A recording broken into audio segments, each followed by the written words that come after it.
Hi everyone, I'm Ron Cantor and this is your Israel Connection. It is raining all over Israel. That's right, it is pouring in this country. Right now they have closed down because of flooding the Ayalon. What is the Ayalon? It is our main artery through Tel Aviv. That means everybody that wants to travel in Tel Aviv today, they have to use the side roads, and that's a problem for me because I use the side roads. Actually, it's raining all over the country, and if you know anything about Israel, you know that water is super important to us. So we're really very grateful for the rain, but we want to ask you to be in prayer for us that we get the right amount of water without causing too much damage. Right now, it is quite serious and dangerous in certain parts of the country.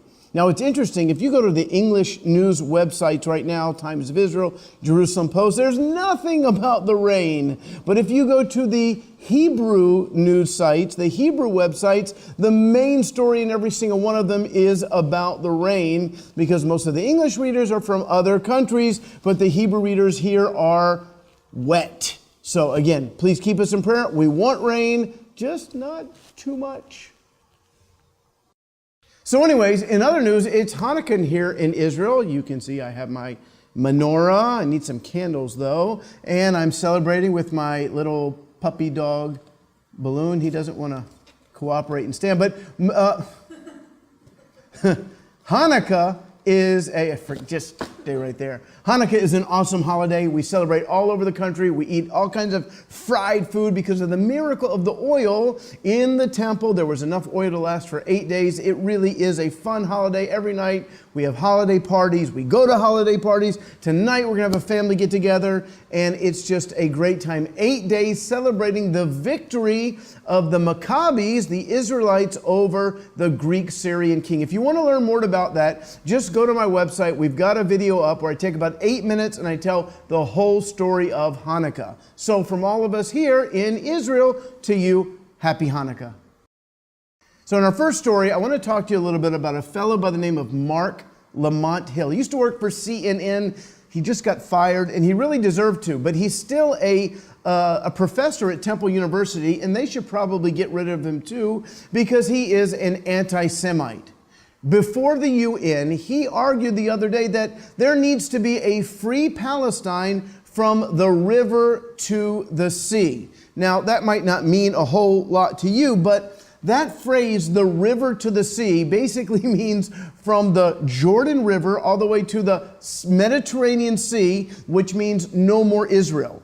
In other words, the phrase to free Palestine from the river to the sea, that's the phrase that Hamas uses when they're calling for the complete destruction, genocide, liquidation of Israel. Now, he received tremendous backlash, and after a couple of days, even CNN, who has its own history of anti-Semitic statements, anti-Israel comments, they severed ties with him, they fired him.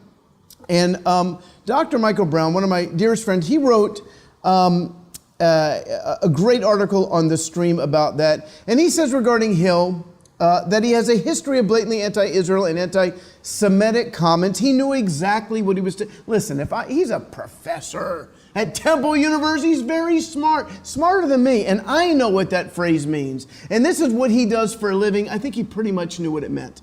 Dr. Brown continues, if all you had was a map of Israel, you would know exactly what I meant. We're going to put a map right there. The state of Israel exists between the Jordan River to the east and the Mediterranean Sea to the west. The disputed territories called the West Bank, they come right up to the Jordan, while Gaza Strip comes up to the Sea of Galilee.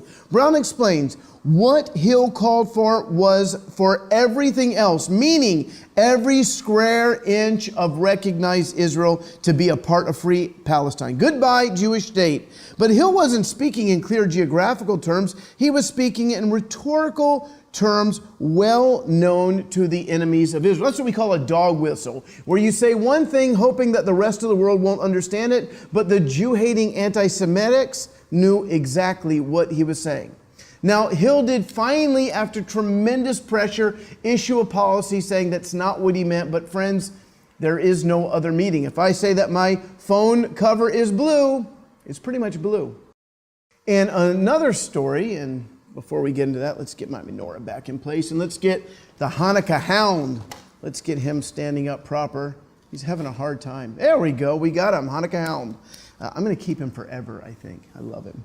All right, anyway, so do you know that we have a border that it faces Lebanon? Inside of Lebanon is a terrorist organization called Hezbollah. They have killed hundreds and hundreds of people. They've been fighting with Syria, killing, 500,000 civilians in Syria have been killed since 2011. Hezbollah is a big part of that. And then we have them right on our border with us, and they're gaining more and more power in Lebanon. Now, in the IDF, the Israeli Defense Forces, they have been convinced that they have been digging tunnels underneath Israel. And finally this week, we unleashed Operation Northern Shield. And the goal of Northern Shield is to uncover these terrorist tunnels. Now, they would say, of course there's no tunnels, except there's one problem. Within the first few hours of Operation Northern Shield, we found a tunnel. And this tunnel started 30 or 40 meters inside of Lebanon, and it goes over 100 meters inside of Israel. Do you understand that? That means that terrorist fighters can literally bypass the border gate and just go underneath and begin to attack Israel. This is a massive violation of the UN Resolution 1701 that ended the Second Lebanon War. Now the question is going to be, what will the UN do? Now Lebanon's denying, they're saying that we're faking this, but we've got pictures and proof and all kinds of other stuff. But whatever.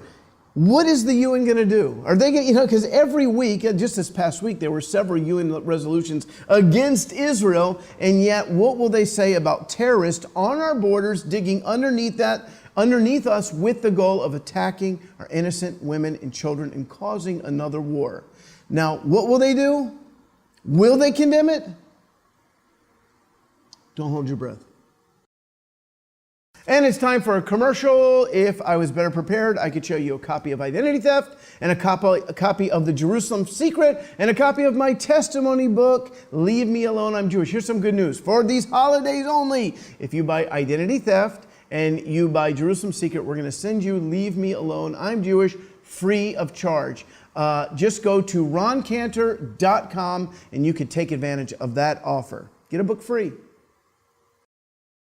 So this week in Israel, on Tuesday, we saw massive protests all day long that culminated in a massive march with tens of thousands of people right down the road from my house in Tel Aviv in what's called Kikar Rabin Square. And the reason they were protests, because in the past 2 weeks, 2 young girls have been killed. One was an Arab girl from the north. She was killed by somebody in her village. And then a young girl from Eritrea was killed by her mother's former boyfriend. She even called out to the police that night saying that the man was in her house and that her life was in danger. Sadly, she's dead. And it's not just Arabs or migrant workers. It's even in Israel proper itself. Now, so far, now we hear a police siren too. That's my exclamation point. It's a big deal. There's been, I think, over 20 domestic murders in Israel this year, and it's out of control and it's wrong. About a year ago, the Knesset passed a bill that would give 250 million shekels for education, for counseling, to combat domestic violence. Do you know how much of that has been spent? Zero. So this week, it's probably the most successful. I've been here. Israelis, they march all the time. We protest a lot. We strike a lot. This is the most successful strike I've ever seen, where people from the right and the left were with them.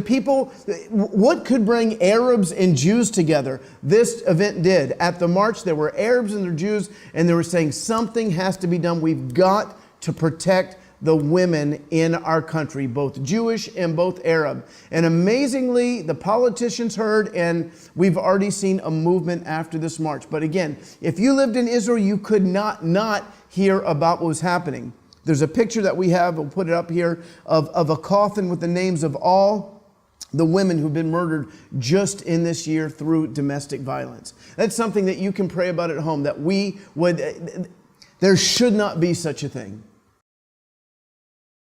And then, friends, a big shock out of the EU this week. The EU, in a rare show of bravery, boldness, takes a stand with Israel. And they told the UN they needed to stop using the Muslim name only for the Temple Mount. Now, you know the Temple Mount is famous because that's where Abraham sacrificed Isaac, or almost did. That's where the first temple stood. This temple, can't even talk. The second temple stood, and it is where Muslims say Muhammad visited. It's very rare. In fact, the word Jerusalem is not even mentioned in the Quran. It only became important to the Islamic world after the Jewish people began to come back to the nation of Israel.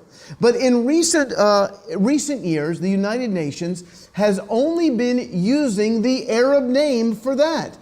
They call it the Noble Sanctuary instead of the Temple Mount. And they have basically erased it. They've ethnically cleansed the Temple Mount from its Jewish roots. And I want to just tell you something. How important is this area to Jewish people? One of the most important phrases in all of Israel is Har Habayit Biyadenu. That was what Moshe Gur, the paratrooper who entered the Old City in 1967, when he came upon the Temple Mount with his troops and they took it over, he said, the Temple Mount is in our hands, tears crying from their face. That's how important this area is to the Jewish people. And amazingly, the EU said, quote, the EU stresses the need for language on the holy sites of Jerusalem to reflect the importance of historical significance of the holy sites for three monolithic religions and to respect religious and cultural sensitivities. The future choice of language may affect the EU's collective support for resolutions. You know what, EU? I got it pretty good. I'm pretty amazed. That's shocking. So anyways, back to Hanukah. I couldn't get away from it. Look what we get to eat. This is what I eat. Basically, I eat one tray of these for breakfast, and then 2 trays for lunch, and 3 for dinner. They're called suvganiyot. They look like jelly donuts, but there's more dough, more calories, and they're awesome.